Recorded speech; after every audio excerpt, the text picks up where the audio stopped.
Organisation में company में बहुत सारे ऐसे इंडिकेटर्स होते हैं जिनको अगर आप मॉनिटर करें तो आपको पता चल सकता है कि आपकी कंपनी अच्छा परफॉर्म कर रही है फिर पुअर परफॉर्म कर रही है। इसी तरीके से वेबसाइट की बात करें तो कोई भी वेबसाइट अच्छा परफॉर्म कर रही है फिर पुअर परफॉर्म कर रही है, उसमें बहुत सारे ऐसे इंडिकेटर्स होते हैं जिसको आप मॉनिटर करेंगे तो आपको पता चल जाएगा। तो वो जो इंडिकेटर होते हैं जिनसे आपको पता चलता है कि कोई चीज़ अच्छा परफॉर्म कर रही है या फिर कोई चीज़ अच्छा परफॉर्म नहीं कर रही है, उसी को हम क्या कहते हैं, की परफॉर्मेंस इंडिकेटर। तो इनके बेसिस पे आप किसी भी चीज़ की परफॉर्मेंस को मेजर कर सकते हैं। तो ये क्या है, एक टाइप ऑफ परफॉर्मेंस मेजरमेंट है और किस टाइप का, मेट्रिक बेस्ड है।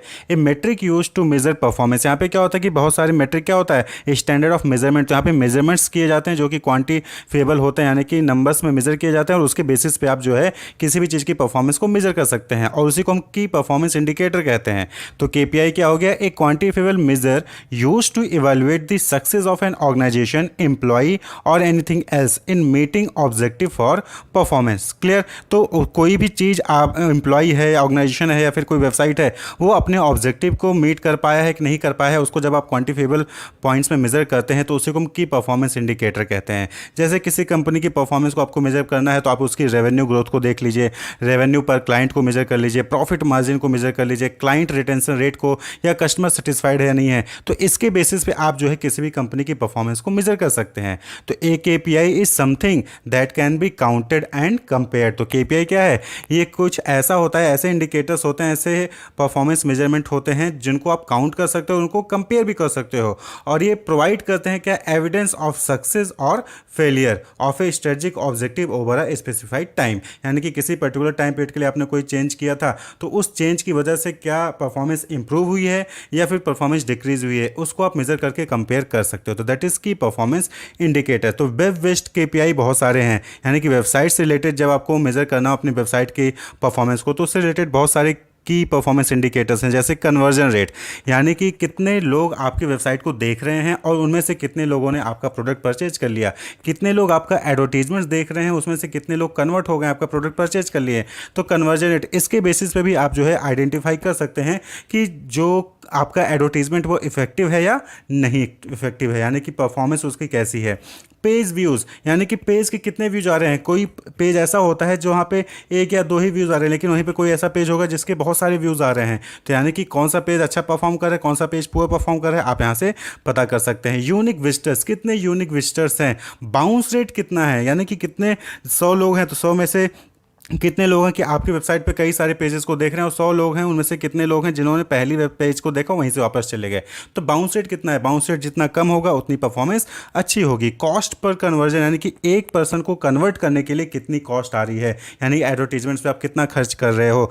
ठीक है, कॉस्ट पर कन्वर्जन, यानी कि कॉस्ट पर कन्वर्जन अगर कम है तो आपकी परफॉर्मेंस क्या है, अच्छी है। डेली यूनिक विजिटर्स कितने आ रहे हैं। Ratio of new to returning visitors, यानी कि पर डे अगर देखें 24 आवर्स में तो 24 आवर्स में कितने ऐसे विजिटर्स हैं जो रिटर्निंग विजिटर्स, यानी कि जो पहले भी आ चुके हैं, वहीं पे 24 आवर में कितने नए विजिटर्स आ रहे हैं। तो इससे भी आप जो है परफॉर्मेंस को मेजर कर सकते हो। सर्च कीवर्ड एंड फ्रेजेज, यानी कि कौन कौन से सर्च हैं, कीवर्ड्स हैं या फ्रेजेज हैं जिनका यूज़ करके लोग आपके वेबसाइट को सर्च कर रहे हैं, इसके बेसिस पे भी जो है आप अपनी परफॉर्मेंस को मेजर कर सकते हैं। Top pages and content identify कर सकते हैं। क्लियर।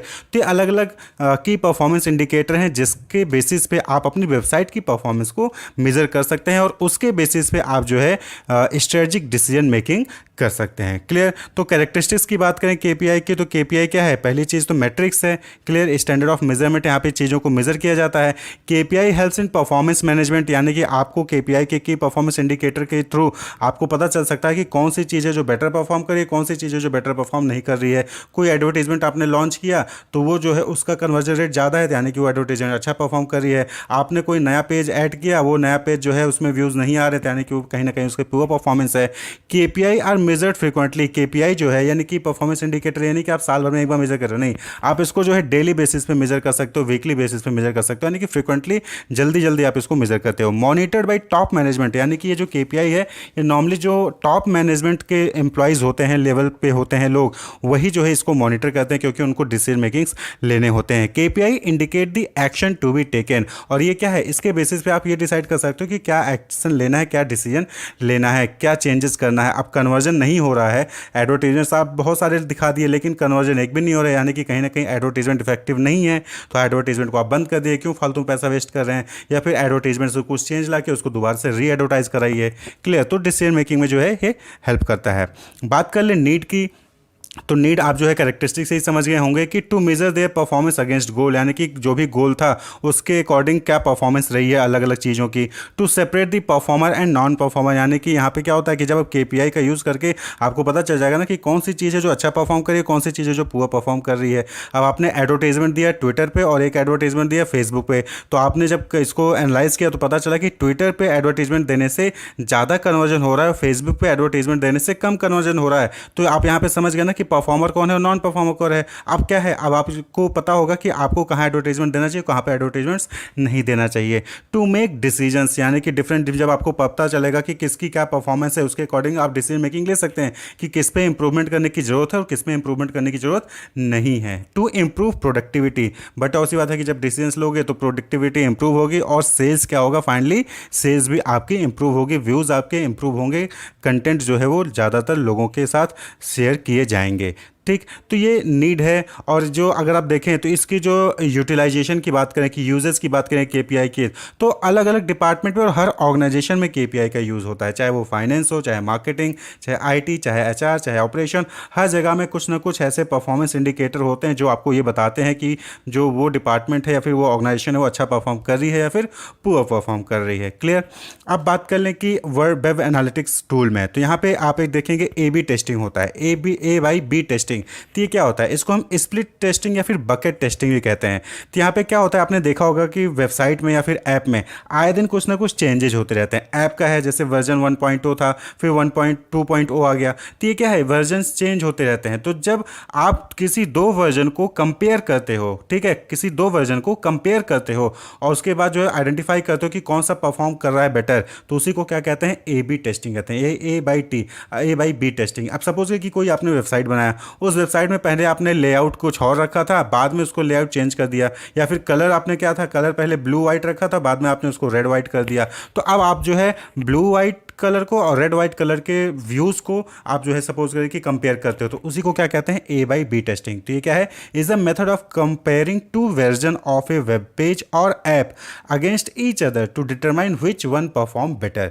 तो यानी कि दो वर्जन अपने एक ही वेबसाइट का या फिर एक ही ऐप के दोनों वर्जन को कंपेयर करते हैं और इस चीज़ को आइडेंटिफाई करने की कोशिश करते हैं कि कौन सा परफॉर्म बेटर कर रहा है, तो इसी को हम क्या कहते हैं, ए बाई बी टेस्टिंग। जैसे कि आप स्क्रीन पे देख रहे हैं कि पहले क्या था, पहले ब्लू और वाइट था, बाद में उसको रेड और वाइट कर दिया। तो आप देखें पहले भी 50% विजिटर आते थे और बाद में 50% विजिटर्स आए, लेकिन जो कन्वर्जन था ए वाले में 21% था, बी वाले में 38% था, यानी कि जो आपने लेटेस्ट कन्वर्जन किया है वो कन्वर्जन इफेक्टिव है, वहाँ पे कन्वर्जन रेट ज़्यादा है। क्लियर? तो ए बाई बी टेस्टिंग। इसी तरीके से ऑनलाइन सर्वे आता है, तो ऑनलाइन सर्वे में जब भी आपको अपने वेबसाइट में कुछ चेंजेस करना है तो आप जो है ऑनलाइन सर्विस कंडक्ट करा सकते हैं। तो ये क्या है, a data collection method where surveys और questionnaires are sent over the internet to a sample of respondent and they can respond to this survey over the world wide web. यानी कि यहाँ पे क्या होता है कि ऑनलाइन डेटा कलेक्ट किया जाता है, ऑनलाइन सर्वे है तो ऑनलाइन डेटा कलेक्ट किया जाता है। आपने देखा होगा ईमेल पे आपसे क्वेश्चन पूछे जाते हैं, या फिर आप जब भी कोई वेबसाइट पूछते हैं तो वहाँ पे आपसे लास्ट में फीडबैक्स लिए जाते हैं।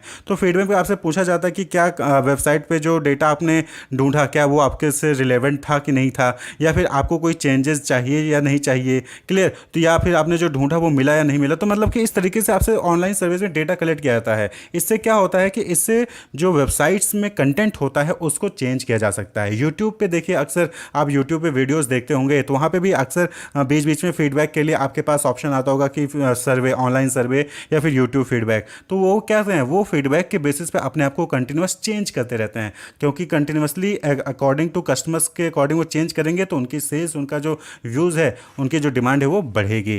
तो यह क्यों हो रहा है, to know user characteristics and media uses behaviour. तो जब आप ऑनलाइन सर्वे करते हो तो आपको पता चलेगा कि आपके वेबसाइट को कौन से लोग देख रहे हैं, स्टूडेंट्स देख रहे हैं या फिर जो ऑफिस गोइंग पर्सन है वो देख रहे हैं या फिर एजेड पर्सन देख रहे हैं, ओल्ड एज पर्सन देख रहे हैं। ठीक है, किस टाइप का उनको वीडियो चाहिए, किस टाइप का उनको कंटेंट चाहिए, ये सारी चीज़ें आपको जो है ऑनलाइन सर्वे से पता चल सकती हैं। नेक्स्ट है वेब क्रॉलिंग एंड इंडेक्सिंग। ये दोनों टर्म नॉर्मली तीन टर्म है, वेब क्रॉलिंग, इंडेक्सिंग और रैंकिंग। ये तीनों जो है जब आप सर्च इंजन क्या है, गूगल जैसे, गूगल सर्च इंजन मतलब कि जहाँ पे आप जाके वेबसाइट्स या फिर कोई वीडियो या फिर कोई फाइल सर्च करते हो, तो गूगल पे आप जाते हो, कोई भी मीडिया है, कोई वेबसाइट है, कोई यूआरएल है, आप जाके सर्च करते हो, वहाँ पे पूरे जो है आपको डिफरेंट डिफरेंट लिंक्स अवेलेबल होते हैं, उस लिंक्स में से कोई जो भी लिंक आपको चाहिए होता है वो ओपन करके आप देख लेते हो। तो ये जो पूरा सिस्टम है ना, ये तीन चीज़ों पर डिपेंड करता है, web crawling, indexing and ranking. के वेब क्रॉलिंग क्या होता है? देखिए, वेब क्रॉलिंग का मतलब होता है एक computer program that automatically and systematically searches web pages for certain keyword. अब आप सपोज करें कि आपने गूगल पे गए, गूगल पे आपने डाला द्विवेदी गाइडेंस, तो ये जो द्विवेदी गाइडेंस है, आपने एक कीवर्ड डाला है द्विवेदी गाइडेंस। अब ये जो वेब क्रॉल होता है ना, ये एक रोबोट होता है, एक तरीके का क्या होता है, बोट होता है, इसको हम स्पाइडर बोट भी कहते हैं। तो ये क्या करता है कि ये वेब पेजेस में जो है सर्च करना स्टार्ट कर देगा, किस चीज़ को, द्विवेदी गाइडेंस को। द्विवेदी गाइडेंस दो वर्ड आपने डाले, अब ये जो है ऑटोमेटिक पूरे वेब में सर्च करेगा इसको, ठीक है, सर्वर पे सर्च करेगा। उसके बाद क्या करता है, ये जो है उसको इंडेक्स कर देगा, इंडेक्स कर देगा यानी कि इंडेक्स में मतलब कि लिस्टिंग कर देगा उसकी, कहाँ पे, सर्च इंजन में, सर्च इंजन के सर्वर पे लिस्टिंग कर देगा। अब जो सर्च इंजन है वो रैंकिंग के अकॉर्डिंग, यानी कि रैंकिंग कितनी है उसके अकॉर्डिंग जो है द्विवेदी गाइडेंस को वहाँ पे शो कर देगा। हो सकता है द्विवेदी गाइडेंस का फेसबुक पेज पहले आपको शो हो जाए, या फिर हो सकता है द्विवेदी गाइडेंस का यूट्यूब चैनल का जो है लिंक आपको पहले शो हो जाए, या फिर द्विवेदी गाइडेंस का इंस्टाग्राम का लिंक जो है आपको पहले शो हो जाए। वो रैंकिंग के बेसिस पे होगा कि किसकी कितनी रैंकिंग है गूगल पे। क्लियर? तो वेब क्रॉलिंग का काम क्या होता है, ये वेब सर्वर पर जो है आपके जो कीवर्ड्स आपने डाले थे उससे रिलेटेड चीज़ों को सर्च करता है। Clear? Automatically and systematically searches web pages for certain keyword, यानी जो भी कीवर्ड आपने डाला होगा उससे रिलेटेड वो वेब पेजेस को सर्च करता है। उसके बाद उसको क्या करता है, सर्च इंजन के सर्वर पे उसको इंडेक्स करता है। इंडेक्स आपने देखा होगा, जैसे बुक होता नहीं है, बुक में आप शुरुआत के पेजेस देखिए तो इंडेक्स होता है। इंडेक्स में क्या होता है कि वहाँ पे कौन कौन से आगे कंटेंट है वो सारी चीज़ें वहाँ पे इंडेक्स में लिख दी जाती हैं, ठीक है, तो वही इंडेक्स कर दिया जाता है। इंडेक्स से फिर रैंकिंग के अकॉर्डिंग उसको आपको दिखा दिया जाता है कि सबसे पहले आपको लिंक कौन सा दिखेगा, दूसरा कौन सा दिखेगा, तीसरा लिंक कौन सा होगा। आप जब सर्च इंजन में देखते हो ना तो बहुत सारे लिंक होते हैं, तो सबसे पहले कौन आता है वो रैंक पे डिपेंड करता है, उसके बाद कौन आता है वो दूसरे रैंक पे होगा, उसके बाद वो तीसरे रैंक पे होगा, तो रैंकिंग। तो ये सर्च इंजन का काम होता है। अलग अलग सर्च इंजन के अपने जो है क्रॉलर होते हैं, जैसे गूगल बोट है वो गूगल सर्च इंजन के लिए, स्लर्प बोट है ये याहू पे यूज़ होता है, बैडू स्पाइडर है जो कि चाइनीज सर्च इंजन में पाया जाता है वेब क्रॉलिंग का, यंडेक्स बोट है जो कि रसिया के सर्च इंजन में होता है, यंडेक्स बोट के नाम से सर्च इंजन भी है, वहाँ पे इसमें जो है इस यंडेक्स बोट के नाम का वेब क्रॉलर यूज़ किया जाता है। तो ये वेब को क्रॉल करता है, वेब में सर्च करता है, जो भी यूजर जो कीवर्ड्स डालता है उसको वो जाके वहाँ पे सर्च करता है। और दूसरा जो टर्म आपने देखा इंडेक्सिंग, इंडेक्सिंग क्या हो गया, process of adding web pages into Google search, यानी कि आपने कुछ सर्च किया तो वेब क्रॉलर गया, अलग अलग वेब पेजेस, उस कीवर्ड से रिलेटेड वेब पेजेस को सर्च किया, उसको लाके वहाँ पे इंडेक्स में, सर्च इंजन के इंडेक्स में रजिस्टर कर देता है। It is a process of placing a page in search engine. तो ये क्या है, places of processing a page in search engine, ठीक है। लेकिन सर्च इंजन में कौन सा वेबसाइट का लिंक पहले दिखाएगा, कौन सा वेबसाइट का लिंक बाद में दिखाएगा, वो रैंकिंग पे डिपेंड करता है। इस फिगर से आप समझिए, आप सपोज करें कि आपने कोई वर्ड डाला, ठीक है, XYZ आपने गूगल सर्च पे सर्च किया, तो वेब क्रॉलर जो है वो स्पाइडर वेब जो होता है वो क्या करेगा, crawling web pages, different different web pages उस सर्च आइटम से रिलेटेड सर्च करेगा, उसको एनालाइज करेगा कि उसमें कंटेंट है कि नहीं है, जो आपने कीवर्ड डाला है उसको स्टोर इन द इंडेक्स, यानी कि इंडेक्स में उसको स्टोर कर देगा, यानी कि लिस्ट कर देगा। तो सर्च इंजन में आप देखते होंगे कि बहुत सारे लिंक्स अवेलेबल हो जाते हैं, तो वो रैंक के अकॉर्डिंग शो होते हैं, जो सबसे ऊपर होते हैं उनकी रैंक अच्छी होती है, जो उससे नीचे होते हैं उनकी रैंक उससे कम, उससे कम, इस तरीके से। फिर आप देखते हो कि बहुत सारे पेजेस भी होते हैं, यानी कि पहले पेज पे आपको आपका लिंक नहीं मिला तो आप सेकंड पेज पे जा सकते हैं सर्च इंजन के, तो वहाँ पे हो सकता है आपको लिंक मिल जाए। तो ये क्या है, रैंक के अकॉर्डिंग जो है डिफरेंट डिफरेंट लिंक्स आपको जो है सर्च इंजन की पेज पे आपको शो हो जाते हैं। तो इस तरीके से जो है ये काम करता है। वहीं पे नेक्स्ट है नेचुरल लैंग्वेज प्रोसेसिंग। आपने देखा होगा यूट्यूब पे आप जब भी कोई वीडियो सर्च करते हैं तो टाइप करके सर्च करते होंगे, या फिर अगर आपके पास स्मार्ट टीवी हो तो आप रिमोट का यूज़ करते हैं, तो रिमोट में आप क्या करते हैं, वॉइस सर्च करते हैं। तो जब वॉइस सर्च करते हैं, फिर मोबाइल में वॉइस सर्च करते हैं, तो कई बार ऐसा होता है कि वो रीड नहीं कर पाता, स्पेलिंग मिस्टेक होता है, लेकिन देखेंगे आप कि पहले तो गलत टाइप होता है लेकिन बाद में ही अपने आप उसको करेक्ट कर लेता है वो, ठीक है। तो इसी को क्या कहते हैं, natural language processing, the branch of artificial intelligence और AI concerned with giving computer the ability to understand text and spoken words in much the same way as human beings can। यानी कि जिस तरीके से हम जो है किसी लिखे हुए टेक्स्ट को समझ सकते हैं, या फिर कोई बोल रहा है तो उसको हम सुन के समझ सकते हैं, उसी तरीके से मशीन को ये इंटेलिजेंस देना कि जिससे कि मशीन भी जो है किसी टेक्स्ट को या फिर स्पोकन वर्ड्स को समझ सके, तो वही चीज़ नेचुरल लैंग्वेज प्रोसेसिंग कहलाता है, ठीक है। तो NLP क्या है, NLP is a component of text analytics. ये क्या है, टेक्स्ट को एनालाइज करता है। नेम एंटिटी रिकॉग्निशन रिकॉग्निशन जैसे होता है। तो जितने भी आपने जो भी कुछ सर्च किया होगा उसमें कितने ऐसे वर्ड हैं जो कि नेम है, वो ऑटोमेटिक इसको रिकॉग्नाइज कर लेता है। सेंटिमेंट एनालिसिस, जैसे कि आप जो है पॉजिटिव बात कर रहे हो, नेगेटिव बात कर रहे हो, फिर न्यूट्रल बात कर रहे हो, इसको भी जो है नेचुरल लैंग्वेज प्रोसेसिंग समझ सकता है। जैसे कि आपसे बोला जाता है हाँ हाँ ठीक है, यानी ये क्या हो गया, कमेंट टाइप का हो गया, तो आप समझ जाते हो, आप सेंटीमेंट सामने वाले का समझ गए।